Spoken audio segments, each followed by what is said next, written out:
香港突如其來出現一陣怪風，登陸 TVB。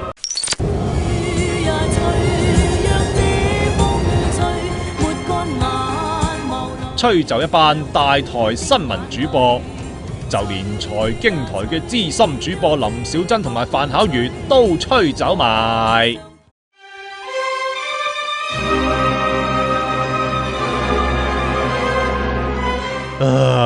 冇啦冇啦，今次大台乜都冇啦。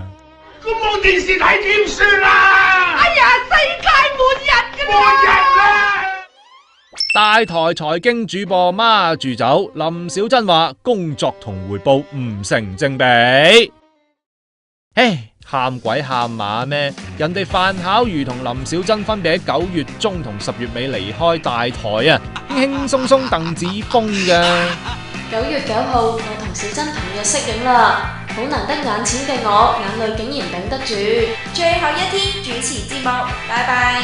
留意翻啊，息影唔代表 last day 啊吓。03年畢業就加入大台嘅林小珍自爆係裸辭。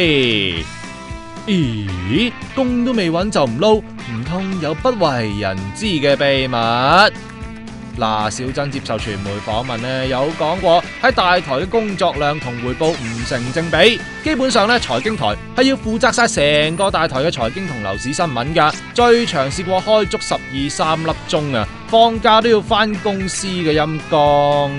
咪話小珍頂唔順啦，就連有21年傳媒資歷、05年加入大台嘅師姐范巧如都寧願湊 B 啊。不過范巧如依家仲要主持《致富之道》，直到9月22號。